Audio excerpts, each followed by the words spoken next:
देख पारू, तूने मेरे बारे में जो कुछ भी सुना है ना, सब सच है। और मैं तुझसे सच नहीं छुपाना चाहता, लेकिन मैं तेरे से वादा करता हूं, मैं तेरे लिए खुद को बदल लूंगा। और कसम से जब से मैं तुझसे पहली बार मिला हूं ना, मन में सिर्फ एक ही ख्याल आता है कि बस अब और नहीं, अब जिंदगी पहले जैसी नहीं रहेगी।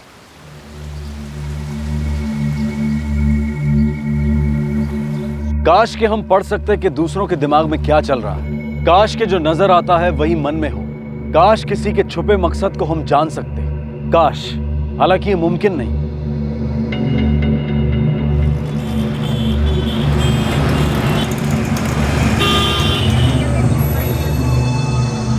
पारुल बेन, एकदम नवी डिजाइन है, તમારા પર બહુ જ સારી લાગશે। दिखाइए। શું લાગે છે? આ સારી છે, पर मुझे ना वो वाली दिखाई। हाँ પણ एकदम लेटेस्ट है। आ जाओ।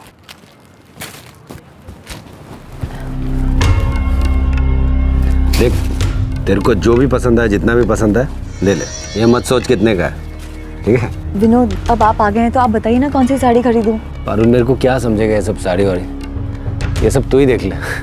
वैसे भी तू तो जो भी पहनती है तेरे पे अच्छा ही लगता है। मैं बाहर पान की दुकान पे खड़ा हूँ, तो ये सब देख ले। हाँ, दिखा देना।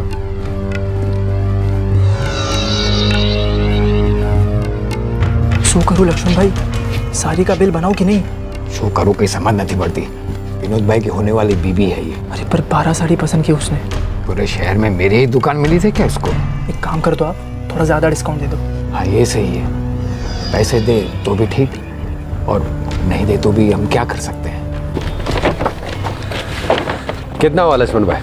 अब रहने दो ना विनोद भाई। अरे नहीं नहीं नहीं लक्ष्मण भाई, लगन से मारा, मुफ्त में नहीं लो। हाँ बताओ कितना हो? अरे दिखाओ यार, बराबर है ना? देखो, अगले हफ्ते लगन है हमारा, आपको आना है, कार्ड भिजवा दूंगा, भूलना नहीं। जय श्री कृष्ण। जलेबी जैसा टेढ़ा आदमी सुधर कैसे गया?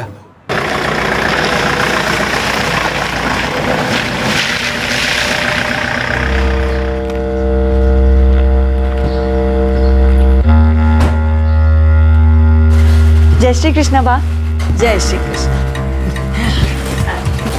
बा, ये देखिए कितनी सारी साड़ियाँ खरीद के लाई हूँ।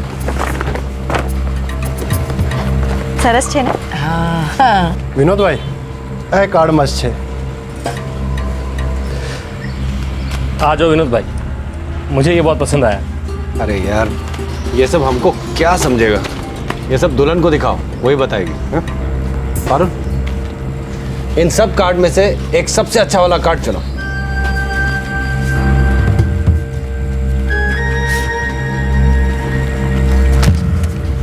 ये अच्छा लगा? धीरेन, ये कार्ड की 5000 कॉपी छपवा दो। हाँ? सारे शहर में ये कार्ड बांटो, सबको बुलाना है शादी। ठीक है भाई, थाई जा से। पुनीत, तू पारुल को घर छोड़ के आ जा। भले विनोद भाई, चलिए भाभी। मैं ना ये सारी साड़ियाँ यहीं छोड़ के जा रही हूँ। अरे कहीं भी छोड़ दो, तुम्हारा ही घर है, और फिर एक हफ्ते बाद तुमको यहीं तो आना है।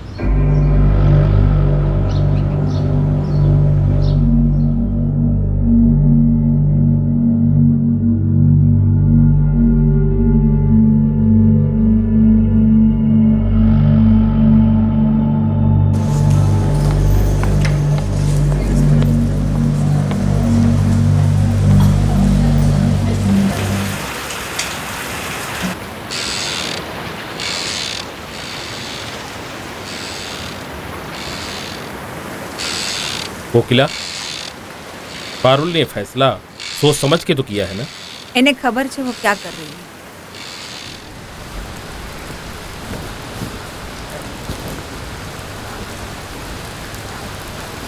पारुल बेटा, क्यों थे हो मम्मी?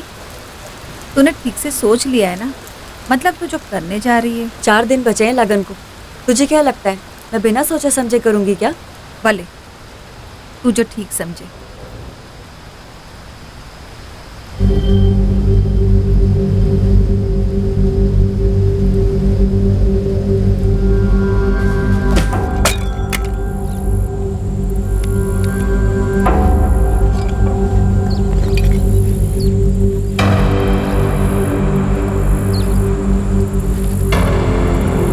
इससे हमला मैं करूंगा।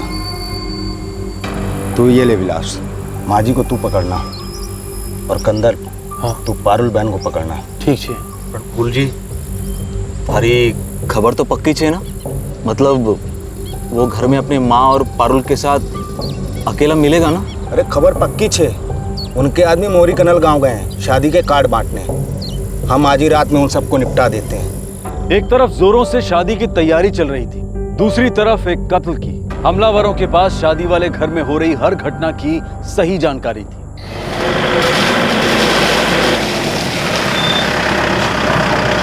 मैंने ये सारे पैकेट्स अंदर रख देती हूँ और बात से भी मिल लेती, फिर आप मुझे घर छोड़ दीजिए। तो फिर तुम खाना भी यहीं खा लेना ना, उसके बाद मैं तुमको घर छोड़ देता हूँ। ठीक है। जय श्री कृष्णा बा। जय श्री कृष्ण बेटा।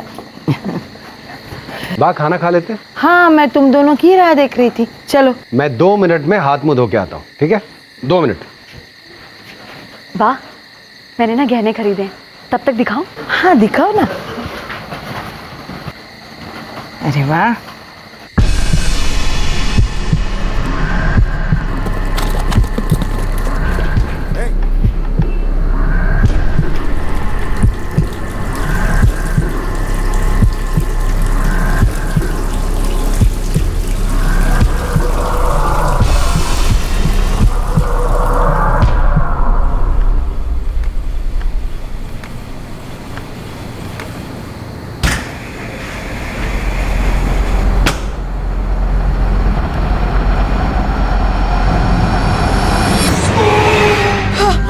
विनोद, विनोद, विनोद, विनोद।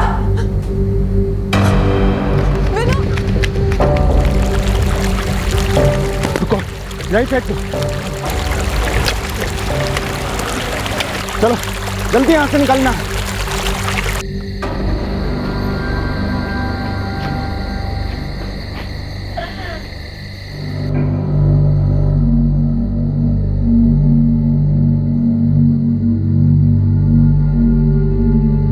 मैं विनोद का बीच का भाई धवल चौहान। विनोद हमारा सबसे छोटा भाई था। जब ये सब हुआ तब पारुल यहाँ विनोद और बा के साथ में थी।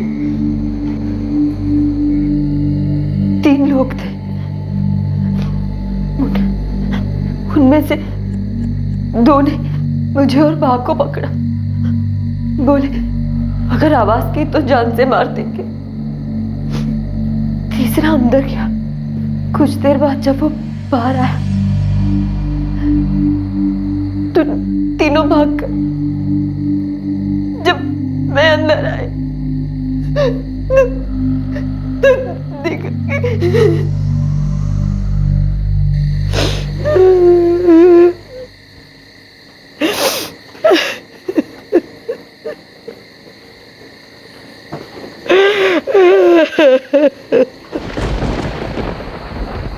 चार दिन के बाद आप दोनों की शादी होने वाली थी? जी हाँ, हम आज ही शादी के गहने लेकर आए। खाना खाने के बाद वो मुझे घर छोड़ने जाने वाले। आपने उन दिनों का चेहरा देखा? उनके चेहरे ढके हुए।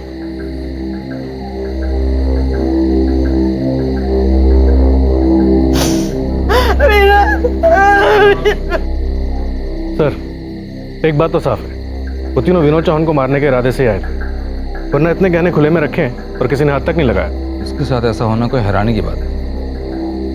बहुत बड़ा हिस्ट्री शीटर था ये। सर, लेकिन एक बात खटक रही है, इस विनोद चौहान को मारा तब गया जब ये शादी करने वाला था।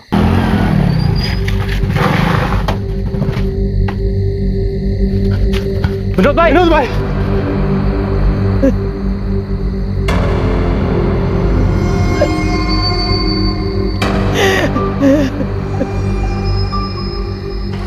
सर, 19 साल की उम्र तक विनोद चौहान जुर्म की दुनिया में कदम रख चुका था।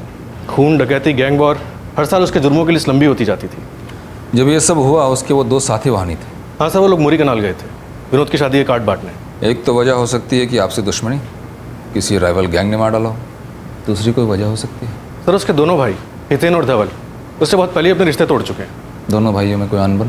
सर, वो दोनों ही अलग रहते हैं और दोनों खेती करते हैं। राम नाम सत्य है, राम नाम सत्य है, राम नाम सत्य है, राम नाम सत्य है, राम नाम सत्य है, राम नाम सत्य है, राम नाम सत्य है, राम नाम सत्य है, राम नाम सत्य है, राम नाम सत्य है, राम नाम सत्य है, राम नाम सत्य है, राम नाम सत्य है, राम नाम सत्य है, राम नाम सत्य है।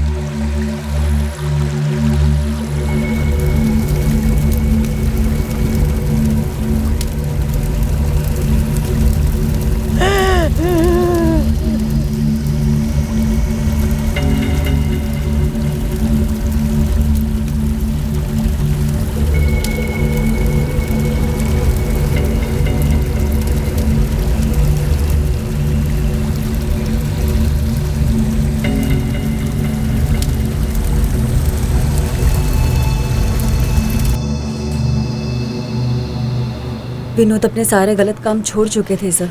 अब इतनी आसानी से भी ये सब काम नहीं छोड़ते। 21 साल तक खून खराबा, एक्सटॉर्शन, मर्डर करने के बाद सिर्फ उसके कहने भर से रातों रात ये चीज़ें गायब नहीं हो जाएंगी। अगर उन्हें किसी से खतरा था भी तो भी उन्होंने मुझे कभी इस बारे में कुछ नहीं बताया। आपका कहने का मतलब है कि आपको पता ही नहीं था कि विनोद कितना नामचीन गुंडा है, उसके ऊपर कितने एक्सटॉर्शन और मर्डर के केसेस चल रहे हैं। जब मैं उनसे पहली बार मिली थी तब मैं नहीं जानती थी कि वो क्या करते हैं। ये सब मुझे उनसे मिलने के बाद पता चला। कब मिली थी पहली बार? कुछ महीनों पहले। अब विनोद चौहान इतना भी अनसुना नाम नहीं है जिसके बारे में किसी को पता ना हो। शहर के सारे दुकानदार उसके नाम से थर थर कांपते थे और आप कह रही हैं आपको पता नहीं था। मैं नहीं जानती थी उनके बारे में ये सब, लेकिन जब पता चला तब उन्होंने मुझसे ये वादा किया था कि वो ये सब काम छोड़ देंगे। मैं तेरे से वादा करता हूँ, मैं तेरे लिए खुद को बदल लूंगा। घर बसाने से पहले उसने सारे बुरे काम छोड़ने का फैसला ले लिया था। जी हाँ। जुर्म वाला आती तो एक वजह है इसकी, आपके हिसाब से और कोई वजह है इस मर्डर की? मने खबर न थी। धीरेन, पुनीत, तुम दोनों विनोद के दो हाथ थे, एक दायां एक बायां।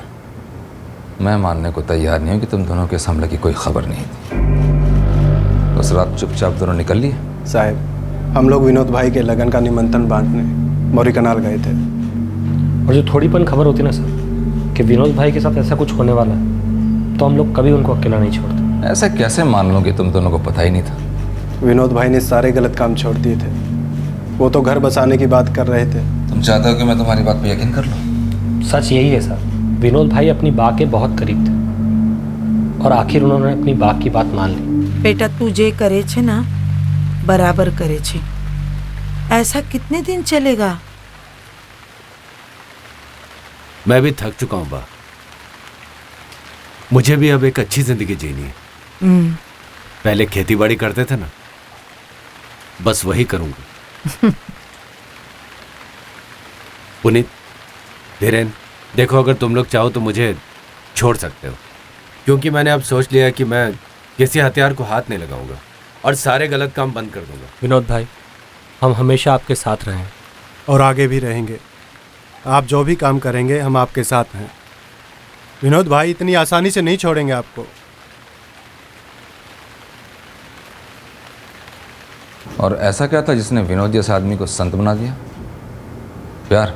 हाँ साहब, विनोद भाई पारुल भाभी से बहुत प्यार करते थे।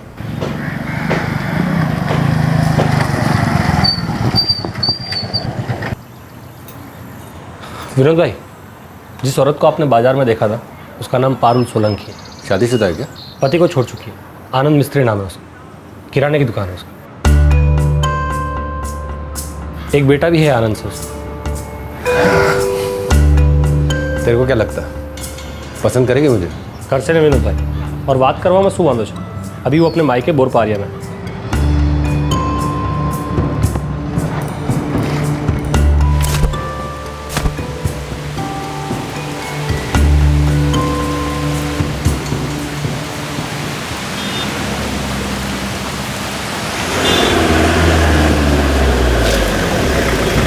कहीं छोड़ दूं क्या तेरे को? क्यों? वो तुम इधर खड़ी हो बस स्टैंड पर, बारिश हो रही है तो मैं उस तरफ जा रहा हूँ, शायद तुम भी उधर ही जा रही होगी ना। मुझे घोरपड़ जाना है। घोरपड़ जाना है? मुझे भी घोरपड़ ही जाना है, मैं वो घोरपड़ में ही रहता हूँ। अरे डरो मत, मैं कोई बुरा आदमी नहीं हूँ।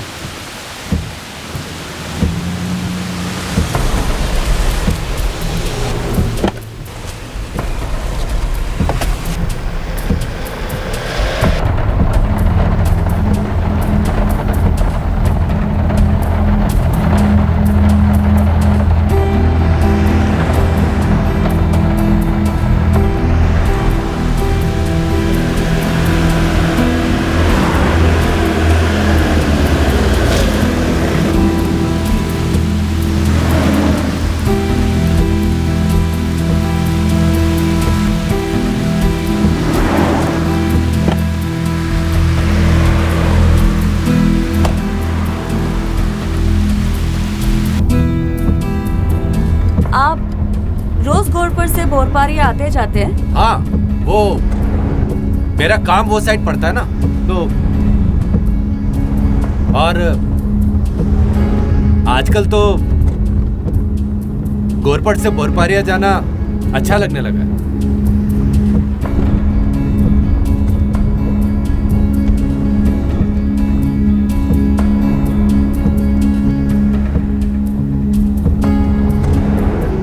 मुझे ऐसा क्यों लगता है कि आपका भोरपारिया में कोई काम ही नहीं है?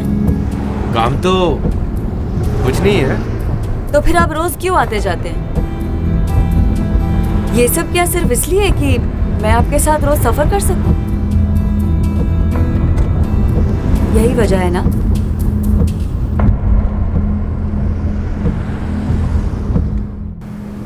बहुत टाइम बाद विनोद भाई ने पारुल भाभी को अपने दिल की बात बोल डाली और पारुल भाभी ने भी लगन के लिए हाँ कर दी। कहीं विनोद को मारने की प्लानिंग तो नहीं थी? सु बात करो तो साहब, ऐसा कुछ नहीं था। पारुल भाभी ने खुशी खुशी लगन के लिए हाँ की थी साहब, और ऐसी कोई बात कभी नजर तो नहीं आई। अभी विनोद फारूक की शान के गैंग में था, मगर विनोद भाई तो गैंग छोड़ चुके थे साहब। इससे पहले उसने हैदर बानवा का गैंग भी छोड़ा था ना? वो तो बहुत पहले की बात है साहब। सर, तीनों भाइयों को पुश्तैनी जमीन मिली थी। और विनोद तो ठहरा गुंडा। क्या वो दोनों भाइयों को धमका रहा था? वैसे सर, तीनों भाइयों में कभी जमीन नहीं। बापूजी के सामने ही हम लोगों ने विनोद से सारे संबंध तोड़ लिए थे। शुक्रिया सर, गांव में रहना मुश्किल हो गया था। सबको पता चल गया था कि हमारा छोटा भाई एक गुंडा हो गया है। बापूजी के सामने सारी जमीन का बंटवारा भी हो गया। एक गुंडा होने के बावजूद भी आपकी माँ ने उसके साथ रहना कैसे पसंद कर लिया? विनोद हम सब में छोटा था और बाका लाडला था।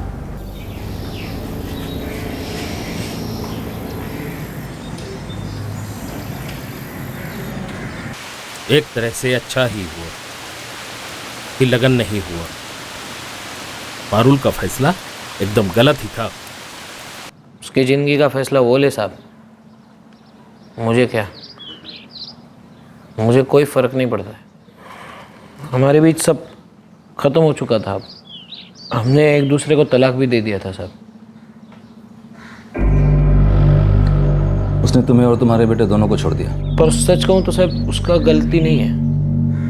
मतलब हम दोनों में कभी बनी ही नहीं, ये तो होना ही था शायद। गलती दोनों का नहीं है, पर कभी कभार आपको लगता है ना कि सब ठीक है, ठीक होता नहीं है। विनोद चौहान को जानते हो?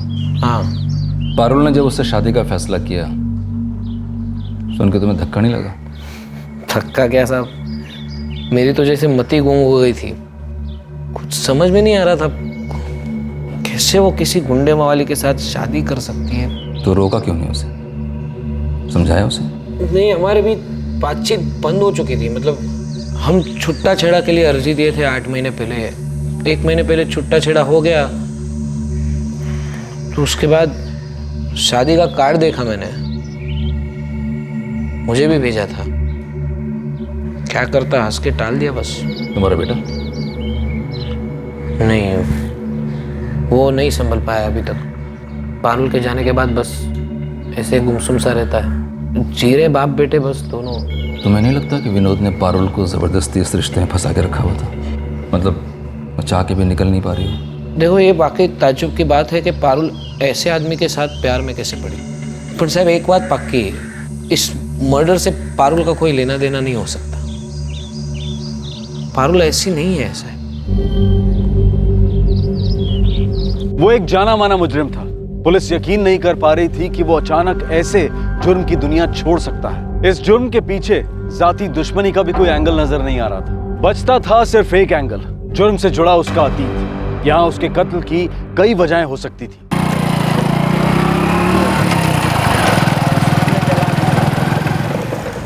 साहब, ये 3 लोग जो मर्डर किए थे, कुछ पता नहीं कौन थे, लेकिन एक बात तो पक्की है कि वो हैदर बानो या फारूकी शान की गैंग के नहीं थे। तो कोई जाती दुश्मनी हो सकती है क्या? नहीं साहब, ये किराए के खूनी लगते हैं। किसने दिया होगा उन्हें काम? साहब, ये सब पता करने के लिए थोड़ा पीछे जाना पड़ेगा। 2 साल पहले ये हैदर बानवा की गैंग का सबसे खास आदमी था। तब इसने रौनक कपाड़िया नाम के एक ज्वेलर को दिन दहाड़े गोली मार दी थी।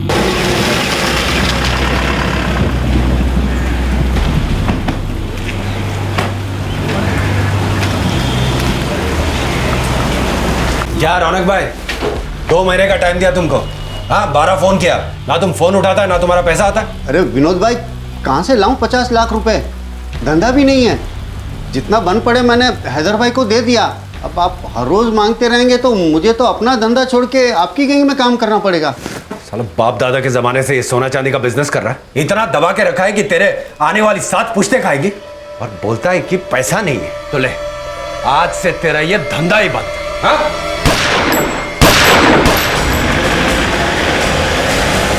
रौनक कपाड़िया मर गया, आशीष गुस्से से पागल हो गया, लेकिन उसने खंडानी को पैसे दे दिए थे आगे का खून खराबा रोकने के लिए।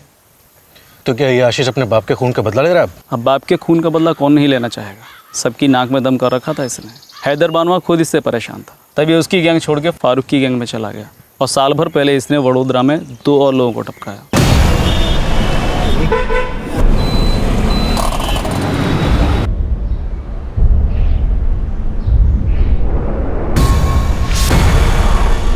विनोद भाई, एक बार बात कर लें क्या? अरे कोई बात करने की जरूरत नहीं है। 10-10 फोन किए इनको कि पैसा भेजो पैसा भेजो, कान पर जूं तक नहीं रेंगते इनके। बहुत होशियार बन रहे हैं ना दोनों भाई। अब हम लोग बात नहीं करेंगे, अब गोली बात करेगी इनसे। अरे मीनल, दरवाजा बंद कर लेना। अपने सारे डोमेस्टिक क्लाइंट्स, अपने सारे इंटरनेशनल क्लाइंट्स। चल चल लाया है।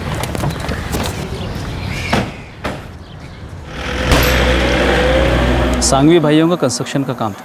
ये विनोद चौहान अपना सारा काला धंधा छोड़ना चाह रहा, कहीं इसलिए तो इस पे वार नहीं हुआ? हो भी सकता है। वैसे भी जो दुश्मन थोड़ा भी कमज़ोर पड़े तो सामने वाला हथियार उठाने से चूकता नहीं है। यही होता है इस धंधे में। साहब, ये खून खराबा विनोद चौहान जैसे लोगों का काम है। मैं एक सीधे साधा धंधे वाला हूँ। अपने बापू के खून के बाद उनका धंधा संभाला है, और मेरा सारा समय इसी में निकल जाता है। उसने जो तुम्हारे साथ किया उससे तुम्हें धक्का तो बहुत लगा होगा। साहब, जिसके सामने उसके बापू का खून हो जाए उसे भूल तो नहीं पाएगा। मेरी आंखों के सामने गोली मार दी थी मेरे बापू को। तो तुम चाहते ही होगे कि विनोद चौहान जैसा आदमी मारा जाए। मुझे इस बात का जरा भी दुख नहीं है कि विनोद मारा गया, लेकिन साहब, मेरा घर बार है, धंधा है, ये बदला बदला लेना मेरे बस से बाहर है। सर, आशीष के कॉल रिकॉर्ड्स और कॉन्टैक्ट से ऐसा कुछ नहीं लगता है इस केस में उसका कोई हाथ होगा। और बड़ौदा के सांगवी, उनका कोई हाथ हो सकता है? सर, वो दोनों ही कमाने वाले थे। दोनों के पीछे छोटे बच्चे हैं, और दोनों की बीवियां किसी तरह से अपनी गृहस्थी संभालने में लगी हुई हैं। मुझे नहीं लगता उन लोगों को ही हाथ होगा। विनोद ने रौनक कपाड़िया को तब मारा जब वो हैदर बानवा के ग्रुप में था। सांगवी ब्रदर्स को तब जब वो फारूकी शान के ग्रुप में था। सर, उसका इन दोनों गैंग्स को छोड़ना उसके खून की वजह हो सकता है। वो जुर्म की दुनिया छोड़ना चाहता था, और हो सकता है इन दोनों गैंग्स को उसके इस फैसले से कोई खतरा महसूस हो। उसके ऊपर ऑलरेडी संघवी और रौनक के मर्डर केसेस चल रहे थे, और संघवी के मर्डर केस में से 6 महीने पहले ही जमानत मिली थी। मुझे भी लगता है ये दोनों गैंग्स कहीं ना कहीं से इसमें शामिल हैं। वो तीनों लापता हमलावर, कोई नहीं जानता वो कौन है, कहाँ छुपे। सर, मुझे लगता है हमें इन दोनों गैंग से पूछताछ करनी चाहिए। मुझे भी ऐसा लगता है। हो सकता है वहीं से कोई सुराग मिले।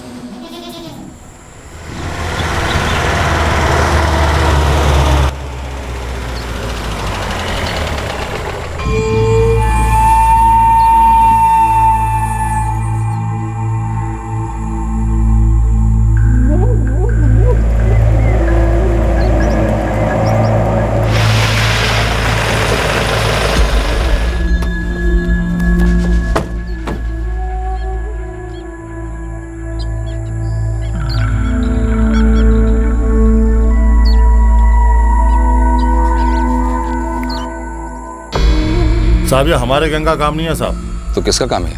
यही तो पता नहीं चल रहा साहब। विनोद ने गैंग छोड़ने से पहले बोला था कि वो काम छोड़ना चाहता है। दुश्मनी की बात तो तब होती जब वो खुद का गैंग बनाने की बात करता। हो सकता है तुम्हें ऐसा लगा हो कि कहीं वो वापस हैदर बानवा के गैंग ज्वाइन ना कर ले। नहीं साहब, हैदर और मेरे भी समाधान हो चुका है साहब। हम लोगों ने अपना अपना इलाका बांट लिया है। अब वो अपने इलाके में काम करता है, हम लोग अपने इलाके में काम करते हैं। अब हमारे बीच में कोई भी लफड़ेबाजी, कोई खून खराबा नहीं होता है साहब। वो 3 हमलावर कौन थे? साहब हमने पूछताछ की थी, पर ये पेशेवर लोग नहीं लगते हैं साहब। तुम्हें कैसे मालूम? साहब अब हमारा भी खबरी नेटवर्क होता है, कहाँ क्या चल रहा है सब ध्यान रखना पड़ता है। काम में भले हाथ ना हो पर नजर तो रखनी पड़ती है ना साहब। अब अगर ये जाने माने लोग होते तो कब की जानकारी मिल जाती। ये सुपारी लेके टपकाने वाले लोग नहीं है साहब। सही कह रहा है फारूक, मांडवली हो गई है हमारे बीच। एरिया बांट लिए हम लोग। विनोद चौहान को किसने मारा? जिसको उसके मरने से फायदा था। किसे उसके मरने का फायदा है? क्या मालूम, मेरी गैंग तो वो साल भर पहले ही छोड़ चुका है। गैंग छोड़ा, दुश्मनी तो हुई होगी। साहब सीधी बात है, देखिए वो फारूकी की गैंग में काम जरूर करता था, लेकिन मेरा एरिया छूता तक नहीं।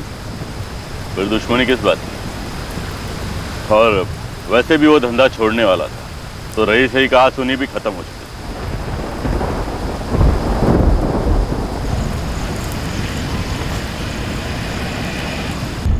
किसको फायदा हो सकता है इसकी मौत से? और ये कोई गैंग्स की दुश्मनी का मामला भी नहीं है और ना ही किसी की जाती दुश्मनी का मामला लगता है। 3 लोग, न किसी गैंग का हिस्सा, न कोई पेशेवर मुजरिम, कोई क्रिमिनल रिकॉर्ड भी नहीं है इनका। ऐसे गायब हुए खून करके कोई सुराग भी नहीं है इनका सर।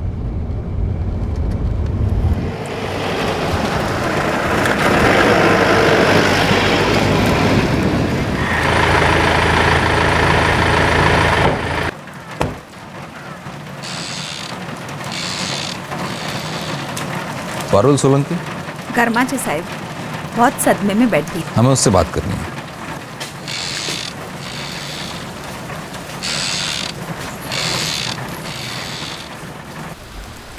कुछ याद आ रहा है आपको? कुछ भी जिससे हमें उन्हें पहचानने में मदद मिले।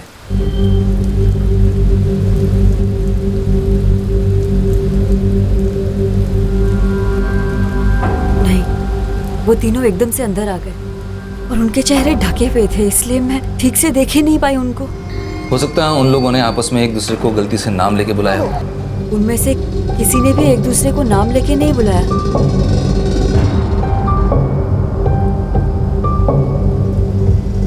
जो पारुल ने देखा मैंने भी वही सब देखा।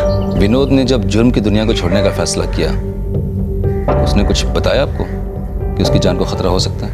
वो किसी से डरता नहीं था, उसे पता था उसकी जान खतरे में है। डर तो मुझे लगा रहता था साहिब कि वो जो काम करता है उसका नतीजा अच्छा नहीं हो सकता। आखिरकार वही हुआ। 10 बार बुला के आप अपने वही सवाल बार बार हमसे पूछेंगे, जिनका हमारे पास सिर्फ एक जवाब है, जो कि सच है। अगर हमें ज़रा भी पता होता कि विनोद भाई के साथ कुछ भी होने वाला है तो कसम खा के कहते हैं हम वहाँ से हिलते तक नहीं। हाँ साहब, हम दोनों विनोद भाई के लगन की तैयारियों में लगे हुए थे। अगर ज़रा भी भनक होती तो हम लोग विनोद भाई को कभी अकेला नहीं छोड़ते सर। और हाँ सर, विनोद भाई भी कच्चे खिलाड़ी नहीं थे, उन्हें भी इस बारे में कोई भनक नहीं लगी हो। 3 लोग जिन्हें अच्छी तरह से पता था कि विनोद कब घर पर अकेला होगा और कब तुम दोनों उसके साथ नहीं होगे। घर पे सिर्फ 2 औरतें थीं।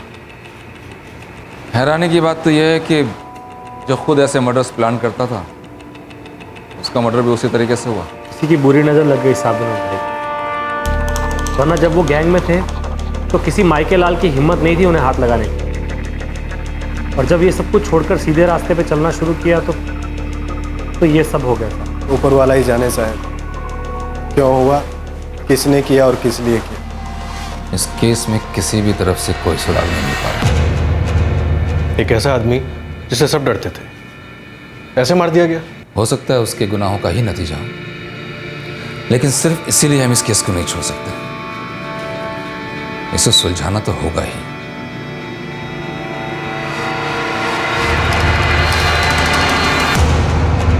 ना कोई सुराग अब तक, ना कोई पहचान कातिलों की, और ना ही कत्ल का मकसद सामने आया था। केस बंद नहीं किया गया था, लेकिन आगे भी नहीं बढ़ रहा था। कई महीने बीत गए और अब यह केस लोकल क्राइम ब्रांच के पास आया।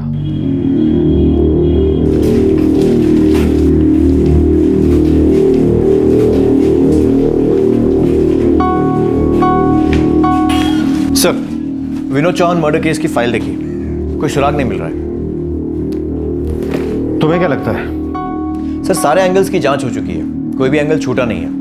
ना ही कोई क्रिमिनल बैकग्राउंड का मामला है और ना ही कोई पर्सनल दुश्मनी है। अभी तक ये पता नहीं लगा है कि वो 3 लोग कौन थे और कहां से आए थे।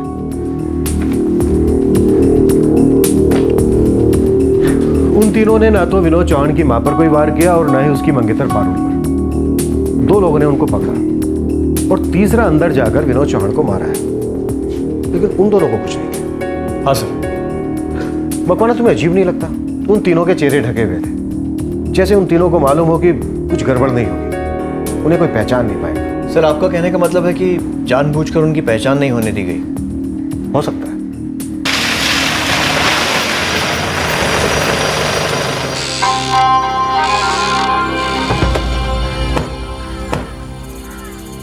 पारुल यहाँ नहीं है साहब। कहाँ गई है? वो अपने पहले पति आनंद मिस्त्री के घर वापस लौट गई। पहला पति? उसका तो तलाक हो गया था ना? जी साहब।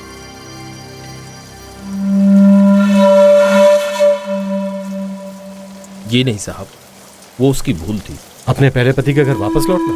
जी नहीं साहब, विनोद चौहान से लगन तय करना। पारुल हमेशा से ही ऐसी गलतियां करती आई है। तो पारुल अपने पहले पति के घर है, हमें उससे वहीं मिलना है।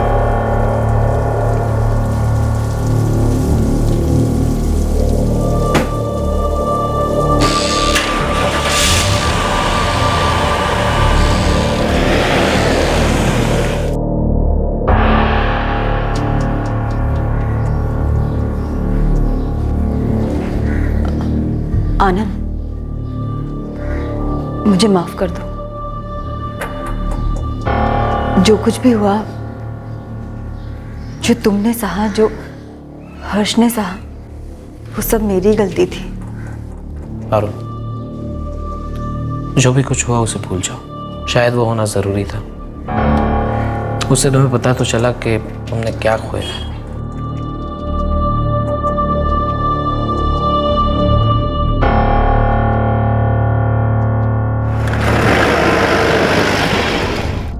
कुछ ना कुछ तो ऐसा है जो अभी तक सामने नहीं आया है। कोई छुपा मकसद, कोई हिडन एजेंडा है इस खून के पीछे जिसे बड़ी सफाई से छुपा दिया गया है। सर, मुझे इस केस में पारुल सोलंकी पर सबसे ज्यादा शक है। कुछ है उसके बारे में जो वो छुपा रही है। मुझे भी ऐसा ही लग रहा है। उन लोगों ने पारुल को कोई नुकसान नहीं पहुंचाया, उसे ऐसे ही छोड़ दिया। कोई ना कोई वजह तो है इसके पीछे।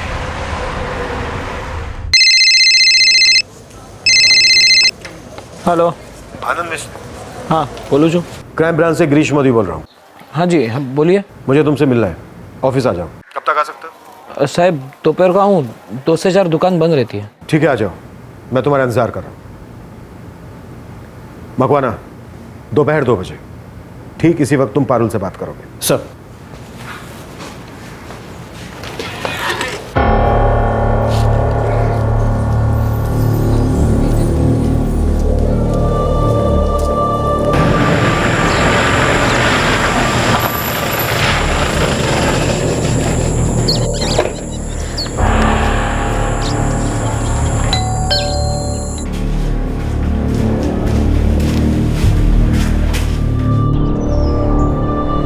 मैं बहुत परेशान थी, टूट सी गई थी मैं। फिर तुम अपने पहले पति के पास वापस लौट आई, जिससे तुम्हारा तलाक हो चुका है। नहीं, वो आए थे मेरे पास। जो कुछ भी हो साहब, पर हम कभी पति पत्नी थे। हमारा एक बेटा भी है। हमारे बीच मतभेद थे, मनभेद नहीं थे। अब भी कहीं थोड़ा अपनापन बाकी है। तो तुम उसे दिलासा देने गए थे? मैं उसका दुख बांटने गया था।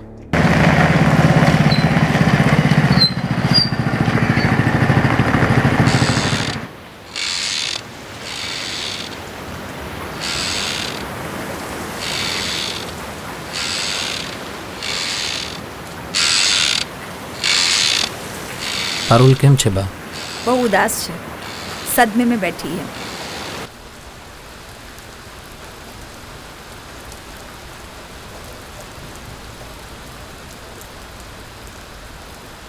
दरअसल मुझे खुशी होनी चाहिए तुम्हारे ये हालात देखकर, पर सच कहूँ पारुल तो मैं बहुत दुखी हूँ।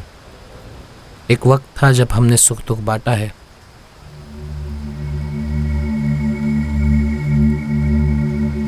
मैं पहले ही तुमसे ये कहना चाहता था कि तुम्हारा विनोद के साथ लगन ठीक नहीं है। विनोद जैसे इंसान के साथ तुम पूरी जिंदगी नहीं जी सकती, पर कह नहीं पाया। तुमने भी तो जैसे ठान सी ली थी। मैं अंदर से टूट चुकी थी आनंद। मैं अपना जीवन जीना चाहती थी। तुम्हारा जीवन भी तुम्हारे साथ था, तुम्हारा जीवन साथी भी तुम्हारे साथ था। तुम ही चली गई। हर्ष अभी तक ये स्वीकार नहीं कर पाया है कि तुम जा चुकी हो। वो अभी भी तुम्हें याद करता है।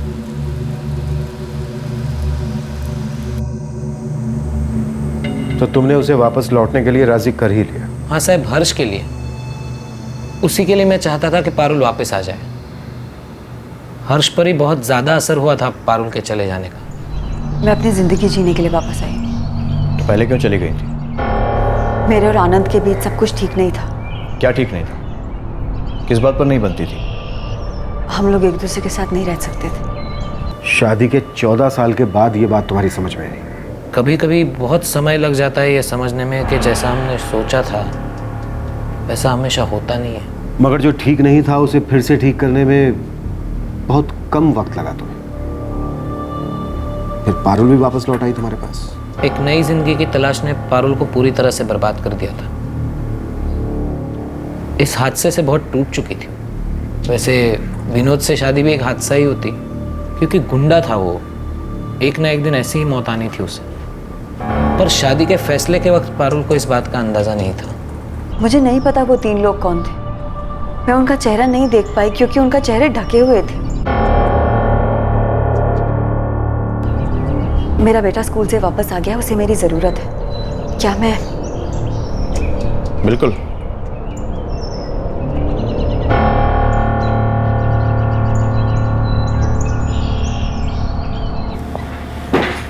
आनंद मिस्त्री, क्या पारुल ने ही विनोद को मरवाया है? कैसी बातें कर रहे हैं साहब? पारुल एक सीधी सादी सी औरत है जो गलत रिश्ते में फंस गई थी बस। लेकिन वो कभी किसी को मरवा नहीं सकती साहब। बाप, अब तो हम में से किसी एक के साथ रहो। यहाँ अकेली कैसे रह पाएगी आप? नितिन बेटा, धवल बेटा, मैं यहाँ ठीक संभाल लूंगी सब। वाह, अपनी उम्र देखो, नहीं रह पाओगी। विनोद के साथ रहने की तुम्हारी हमेशा से जिद रही है, ये जानते हुए कि वो कैसे गैर कानूनी और उल्टे सीधे धंधे करता था। लेकिन अब तो वो नहीं रहा बा। अब तो हमारे साथ रहो। मैं यहाँ ही ठीक हूँ। विनोद गलत था, हमेशा से गलत था। मैं उसे बदल नहीं पाई। हार गई मैं, हार गई। आप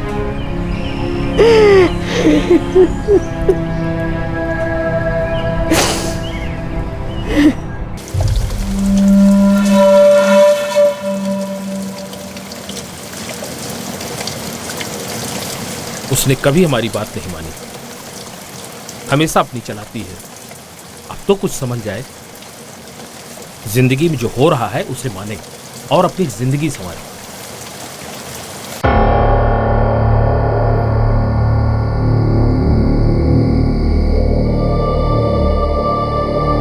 पारुल, मैं बहुत खुश हूं कि तुम इस घर में वापस आ गई।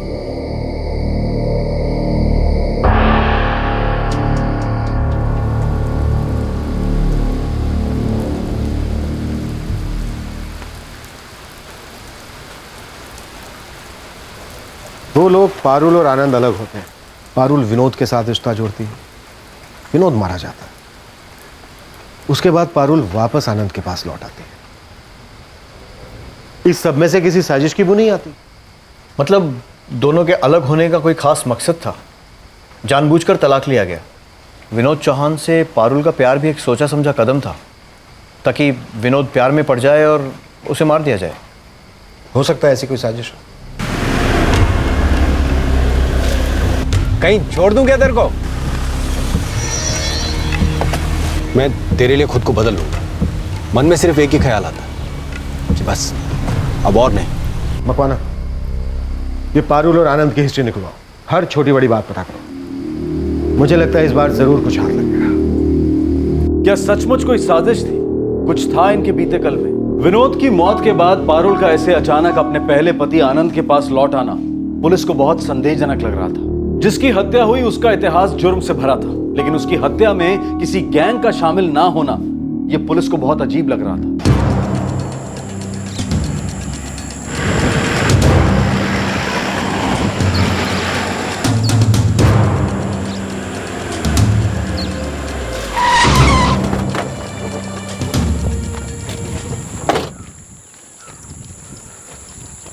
हाँ वेल जी, बोल, क्या पता चला? साहब, ये पारुल और आनंद बड़ी जानी मानी लव स्टोरी है इनकी। पर विनोद चौहान से इसका कुछ लेना देना था क्या? वो तो नहीं पता साहब, लेकिन 14 साल पहले जब इन लोगों का प्यार हुआ था तो दोनों का अपने घर वालों के साथ बहुत झगड़ा हुआ था। आनंद तब 26 साल का था और पारुल तब कुछ 20 साल की थी।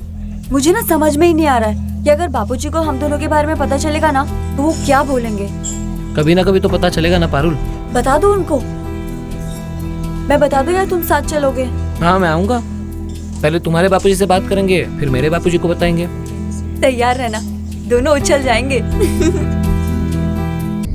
लगन अगर करूंगी तो उसी से करूंगी। सुन ले, अपने हाथों से गला दबा के मार दूंगा। तूने इस बारे में सोचा भी तो? इतनी मेहनत करने की कोई जरूरत नहीं है। अगर मेरा लगन उससे नहीं हुआ ना तो अपने आप को मार डालूंगी मैं। बहुत जबान चलाती है। मेरी इज्जत मिट्टी में मिलाई ना तूने, तो सोच ले, मैं भूल जाऊंगा कि मेरे कोई बेटी भी है। हाँ तो शू बोले छे पारुल बेटा, हमेशा बड़ों के खिलाफ जाना जरूरी है क्या? हमेशा अपनी मनमानी करेगी? मम्मी, अगर तू और बाबूजी मेरी बात मान लोगे ना तो मुझे अपनी मनमानी करने की जरूरत ही नहीं पड़ेगी। अरे उस लड़के से रिश्ता करके बिरादरी में हमारी नाक कटवाएगी क्या? और इस रिश्ते के लिए उस लड़के के घर वाले भी राजी नहीं होंगे, तू देख लेना। बापूजी, मैं पारुल को बहुत चाहता हूँ और मैं उसी के साथ लगन करूंगा। जब तूने नक्की कर ही लिया है तो मुझे पूछने का नाटक क्यों कर रहा है? देख बेटा, बिरादरी में हमारी भी कुछ इज्जत है और तुम दोनों उसे मिट्टी में मिलाकर ही चैन लोगे। देख, तुझे जो करना है कर, मुझे ये रिश्ता मंजूर नहीं है। और मैं भी किसी भी हालत में पारुल को नहीं छोड़ूंगा। ठीक है, फिर भूल जाओ कि तुम्हारे कोई माँ बाप भी हैं।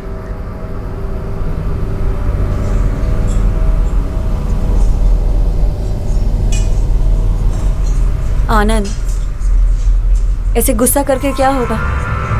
कुछ ना कुछ तो सोचना ही पड़ेगा ना। पता है पारुल, अब हमें वही करना होगा जो हमको ठीक लगे। मतलब हम हमारे माँ बापूजी के विरुद्ध जाएंगे? अगर हम ऐसा करते हैं तो वो फिर कभी हमारा मुंह नहीं देखेंगे।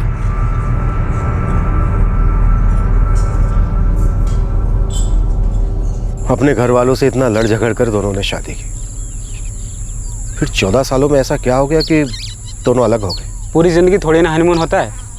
जब इंसान साथ में आसमान से ज़मीन पर पैर रखता है तब जिंदगी का व्यवहार समझ में आता है, तब सबकी ज़रूरत पड़ती है। मेरे बापूजी ने अपना लगन स्वीकार कर लिया। लगन स्वीकार कर लिया, लेकिन हमें तो नहीं स्वीकार किया ना।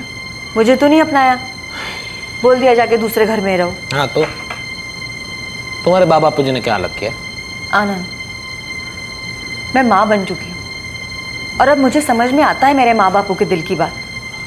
वो लोग बूढ़े हो रहे हैं, उन्हें ज़रूरत है हमारी, और मुझे भी तो याद आती है ना उनकी। तुम्हें अच्छी तरह से पता है तुम्हारे बापूजी को मैं फूटी आंख नहीं भाता। हाँ, लेकिन इससे हम दोनों अलग तो नहीं हो रहे हैं ना। और पहले भी उनके मना करने पर भी हम दोनों अलग नहीं हुए थे। अगर इस उम्र में मैं उनसे मिलने जाती हूँ तो क्या खराबी है आनंद?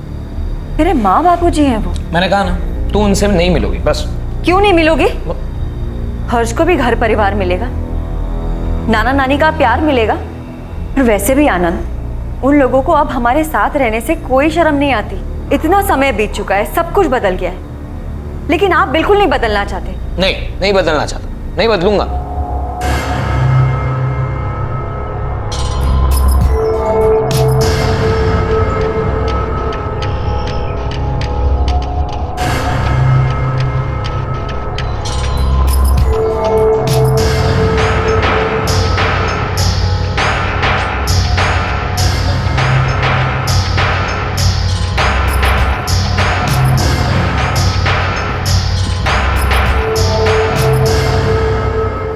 मैं जा रही हूँ। कहाँ? इस घर से दूर। घर से दूर मतलब? तुमसे दूर।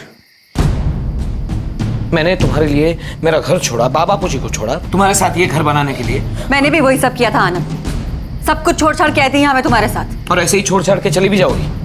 मुझे तलाक चाहिए। मैं तुम्हारे साथ नहीं रह सकती अब, बस। ठीक है, जाओ।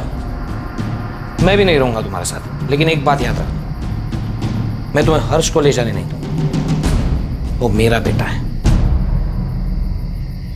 पर इन सब में विनोद चौहान बीच में कहां से आ गया? साहब, पहले आनंद और पारुल ने तलाक की अर्जी दी, फिर पारुल विनोद चौहान से मिली, उसने तलाक होने का इंतजार किया, फिर शादी की तैयारी शुरू हो गई। कहानी बस इतनी सी है या कुछ और भी है जो हमें पता नहीं चल रहा? सर, अब तक हम वो कड़ी नहीं ढूंढ पाए हैं जिससे ये पता चले कि क्यों शादी से बस 4 दिन पहले विनोद चौहान का खून हो गया।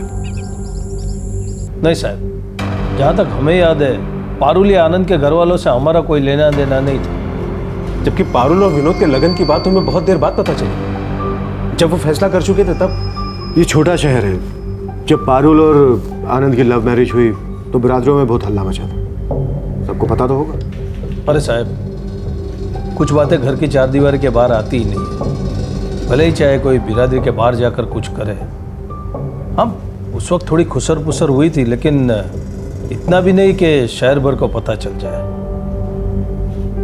अब तो बोलते बोलते जबान भी थक गई है साहब। जरा भी खबर होती कि ऐसा कुछ होने वाला है तो विनोद भाई के साथ होते हम लोग। क्या ऐसा भी हो सकता है कि विनोद पारुल को बहुत पहले से जानता हो, पारुल और आनंद के अलग होने के पहले से?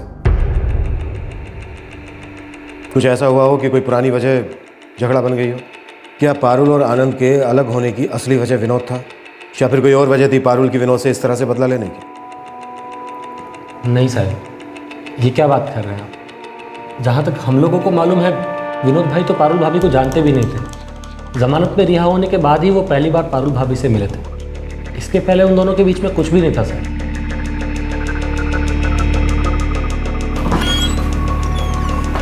सर, पारुल के फ़ोन रिकॉर्ड्स की जांच कर ली है, कुछ नहीं मिला। कुछ समझ में नहीं आ रहा है। 3 लोग खून करके चले गए और किसी को कोई खबर नहीं है कि वो थे कौन, कहां से आए थे तीनों, उसे क्यों मारा? मकवाना, ये विनोद चौहान का केस कभी सॉल्व भी होगा या फिर ऐसी गोल गोल चक्कर लगाते रह जाएंगे हम लोग? सर, ये कोई अंदरूनी गैंग वॉर भी हो सकती है, कोई अंदरूनी साजिश हो सकता है। उन्हें बाहर से बुलवाया गया हो। 3 लोग जिन्हें कोई नहीं जानता आए, काम करके चले गए, न मकसद पता चला और न ही कोई सबूत मिला।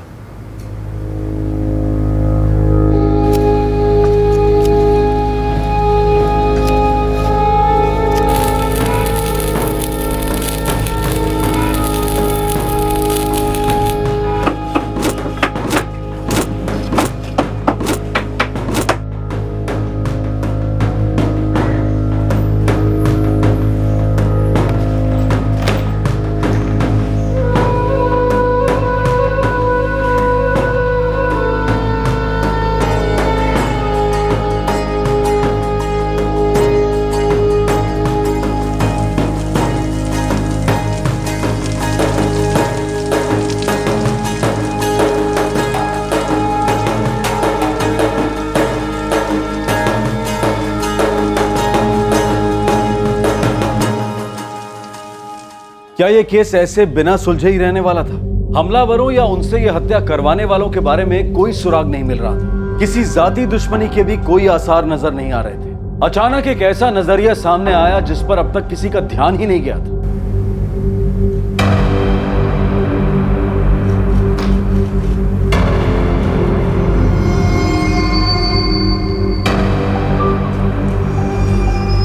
जो कुछ भी हो साहब, पर हम कभी पति पत्नी थे। हमारा एक बेटा भी है। हाँ साहब, हर्ष के लिए, उसी के लिए मैं चाहता था कि पारुल वापस आ जाए। एक नई जिंदगी की तलाश ने पारुल को पूरी तरह से बर्बाद कर दिया था।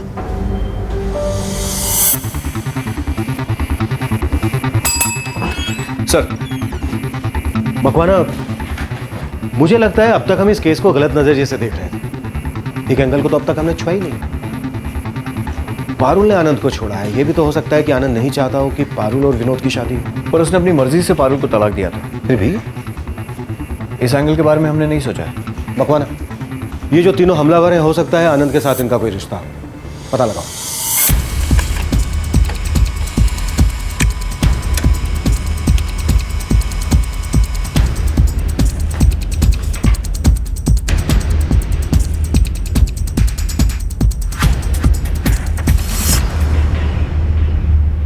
सर, आनंद की पारुल से कई महीनों तक कोई बात नहीं हुई है। कोई ऐसे कॉल रिकॉर्ड्स भी नहीं है जिनसे उस पर शक हो। बल्कि अगर आनंद ने इस खून की साजिश की होती तो हमें उसके कॉल रिकॉर्ड्स में कोई सुराग ज़रूर मिलता, उन खूनियों को किए गए कॉल्स खून के पहले या खून के बाद में। लेकिन यहाँ पर खून से 2 दिन पहले और 3 दिन बाद तक आनंद ने अपने फ़ोन से किसी से भी कोई भी बात नहीं की।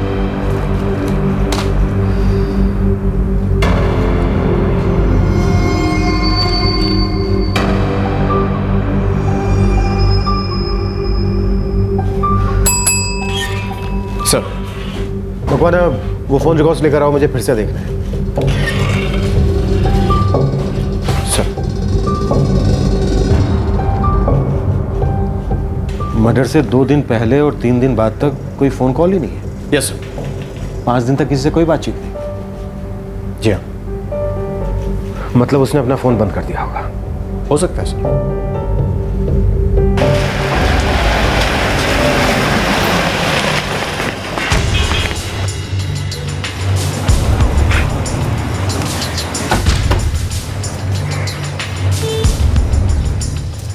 मुझे पारुल और विनोद के लगन का कार्ड मिला था। उसने पूरे शहर को बुलवा दिया था। लोगों को जैसे बस बातें बनाने का मौका मिल गया था। सब मुझसे अगर पूछते थे ये क्या हो रहा है आनंद भाई, सुना आनंद भाई, तुम्हें पता था आनंद भाई, तो मुझे किसी को कोई जवाब नहीं देना था, बस बंद कर दिया फोन। तुम्हें बुरा लगा कि पारुल किसी और से शादी कर रही थी? मुझे किसी से बात नहीं करनी थी, किसी को बताना नहीं था हम लोग क्यों अलग हुए। वो झूठ बोल रहा है। उसकी आंखों से साफ पता चल रहा था कि उसे बहुत धक्का लगा था इस खबर से। 5 दिन तक कोई बातचीत नहीं। उसका कहना है कि वो लोगों से बात करने से बच रहा था। मुझे लगता है उसने जानबूझकर ऐसा किया ताकि खूनियों से उसकी बात ना हो और उस पर किसी को शक ना हो। लेकिन सर, उसके फ़ोन पर इसके पहले भी ऐसे कोई कॉल्स नहीं है जिनसे उस पर शक हो। उसने ये सब कुछ बहुत चालाकी से किया होगा।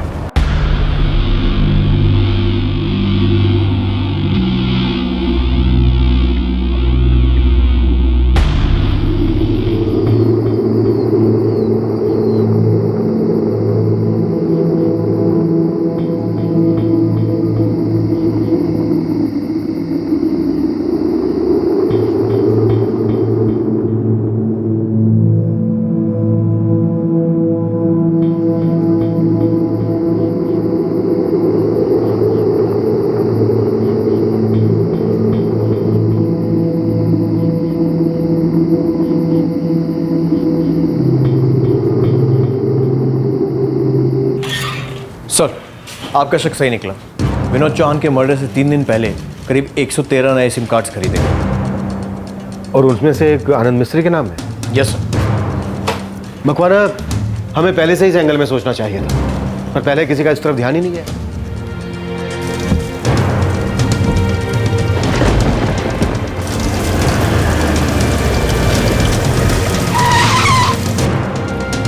हाँ साहब, ये वही आदमी है जिसने सिम खरीदा था, 100%।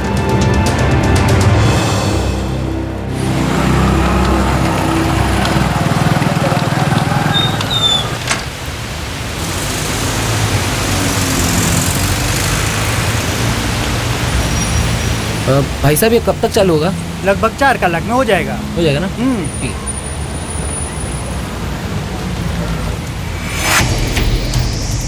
थैंक्स। ठीक है सर। जिन लोगों से आनंद ने बात की उनमें से एक का नाम फुलजी है। ये पास के ननकू गांव में दिहाड़ी मजदूर है। लेके आओ उसे। कहाँ लेके जा रहे हो? अरे मैंने किया क्या साहब? अरे साहब,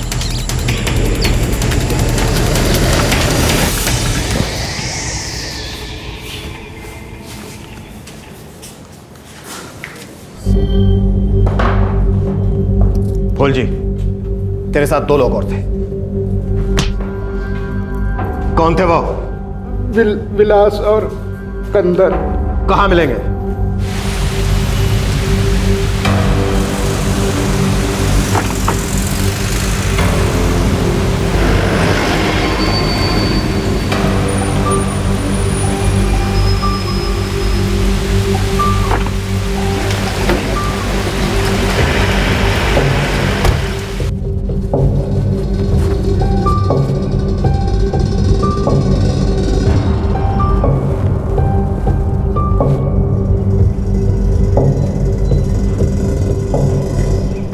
शुभदेव, आपकी तबीयत ठीक नहीं लग रही। आनंद, मैंने કહું બધું બરાબર છે ना? मैंने कभी सोचा भी नहीं था पारुल तुम मुझे इस तरह छोड़ के चली जाओगी। याद है जब हम मिला करते थे छुप छुप के, यही सोचा था हम। माँ बापू जी, दुनिया वाले, चाहे कोई भी कुछ भी कहे, हम साथ रहेंगे। अब तो मैं वापस आ गई हूँ ना। तुमने छुट्टा छड़ा लिया ही क्यों? आनंद, तुम्हें भी तो यही चाहिए था। नहीं, मुझे ये नहीं चाहिए था। मुझे ये नहीं पता था कि तुम्हारा किसी और से शादी करना इतना चुभेगा दिल को। तुमने पहले कभी कहा ही नहीं इस बारे में कुछ मुझसे। मैं सोच रहा था तुम्हें खुद से इस बात का एहसास क्यों नहीं हो रहा। हर्ष को रोज देखता था, अपना अलग होना न उसके समझ में आ रहा था न वो सह पा रहा। दिन भर इसी परेशानी में रहता था, कैसे संभालूं इस घर को, कैसे संभालूं हर्ष को, कैसे संभालूं। आपने हर्ष को अपने पास रखा था आनंद, मैं तो उसे ले जा रही थी ना। मुझे ये नहीं पता था छुट्टा चढ़ा होने के बाद तुरंत किसी और से शादी करने का फैसला लोगी तुम। मैं अपनी जिंदगी जीना चाहती थी आनंद, और विनोद से मिलने के बाद मुझे ऐसा लगा कि मैं उसके साथ अपनी बाकी की जिंदगी अच्छे से बिता सकूंगी। और मैं कैसे बर्दाश्त कर सकता था तुम्हारी शादी किसी और के साथ होते हुए देख। दिल चलता था मेरा तुम्हारा उसका शादी का कार्ड देखकर। पूरा शहर आके पूछ रहा था क्या हुआ पारू, तुम्हें छोड़ के क्यों चली गई, वो किसी और के साथ शादी क्यों कर रही है। कोई जवाब नहीं था मेरे पास। हर्ष पर क्या बीत रही थी कुछ पता है तुम्हें? आनंद, विनोद को कहीं तुमने तो नहीं मरवाया ना?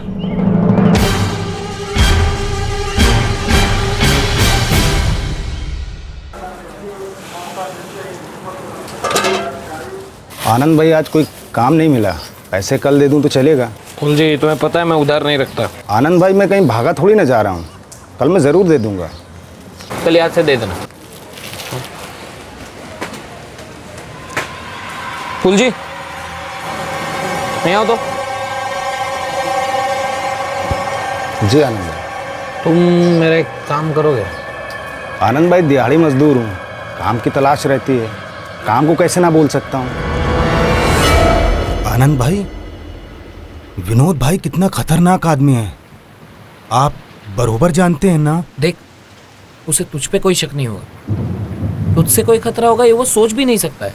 और मैं हूं ना, मैं बताऊंगा ये सब कब करना है, ठीक है? आराम से हो जाएगा सब। और वैसे भी मैंने सुना है कि सब बुरे काम छोड़ रहा है वो अभी। ना आनंद भाई, मुझे डर लग रहा है। किसी को साथ लेके जाना ना, कोई जान पहचान वाला होगा ना। हाँ, और मुफ्त में करने को थोड़ी बोल रहा हूँ मैं।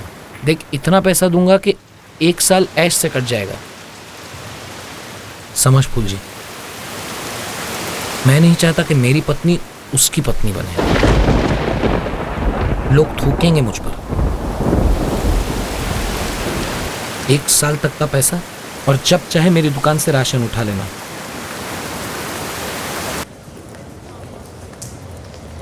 आनंद भाई, ये विलास है और ये कंधर्प है, ये दोनों भी मेरी तरह दिहाड़ी मजदूरी करते हैं। ठीक है, मैं सबको पैसे दूंगा, हाँ?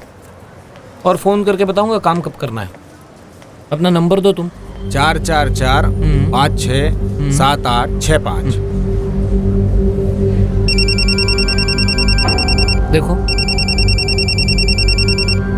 ठीक है, फिर मैं इस नंबर से फ़ोन करके बताऊंगा, हाँ? ठीक है? ठीक है आनंद भाई, चलो। उस दिन मैंने फूल जी को तुम्हारा पीछा करने को कहा। तुम लोगों ने आशीष की दुकान से गहने खरीदे।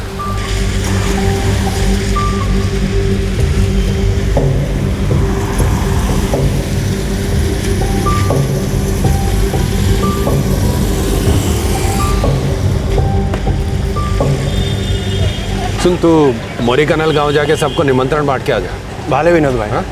और याद से सबको देना, किसी को मेरी शादी में आने के लिए डर नहीं लगना चाहिए। हाँ?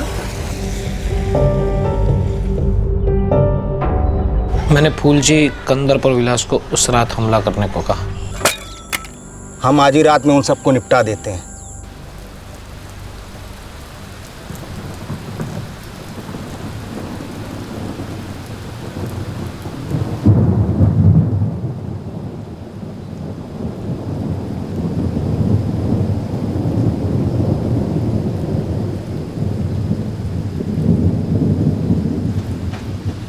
पुलिस को मुझ पर शक है और मुझे ऐसा लगता है वो जल्दी मुझ तक पहुंच जाएंगे।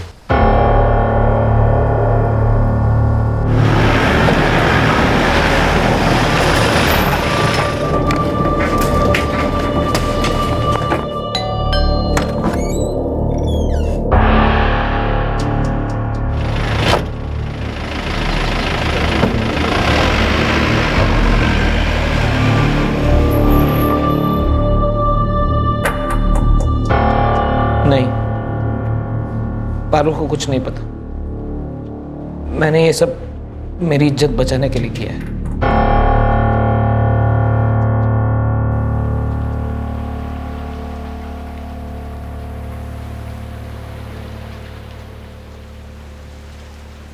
उन्होंने अपनी मर्जी से मुझे तलाक दिया था। मुझे नहीं पता था कि वो मेरी शादी से इतना परेशान थे। तुम दोनों ने हमेशा वही किया जो तुम्हें सही लगा।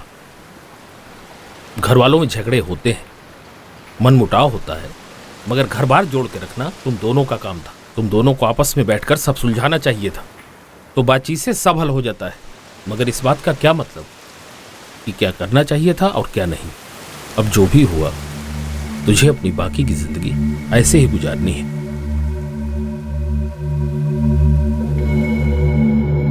बाप, पारुल के पहले पति को यह लगन रोकना था। वो नहीं चाहता था कि उसकी दोबारा शादी हो। उसी ने विनोद को मरवा दिया।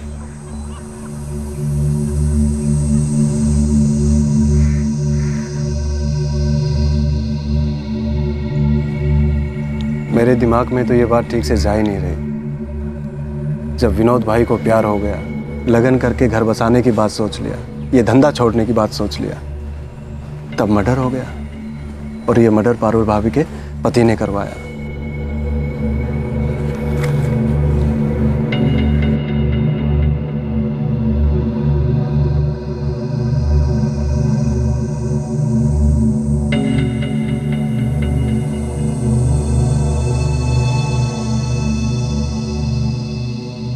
इस कत्ल का मास्टरमाइंड आनंद मिस्त्री और उसके 3 साथी विलास, फूलजी और कंदर्प इस वक्त न्यायिक हिरासत में हैं। इन पर मुकदमा जारी है। पुलिस ने इस केस की गहराई से जांच की और पाया कि पारुल को विनोद चौहान के खून की इस साजिश के बारे में कुछ भी पता नहीं था। पारुल अब अपने बेटे हर्ष के साथ अपने माता पिता के घर रहती है। विनोद की मां अब अपने बाकी दोनों बेटों के साथ रहती है। आनंद ने इस तरह की कोई साजिश की होगी ये सोचना भी मुश्किल था, क्योंकि उसका ना तो विनोद चौहान से कोई संपर्क था और ना ही कोई नाता। कोई सोच भी नहीं सकता था कि पारुल को वापस पाने के लिए आनंद ने ऐसा किया था, क्योंकि दोनों ने अपनी मर्जी से तलाक लिया था।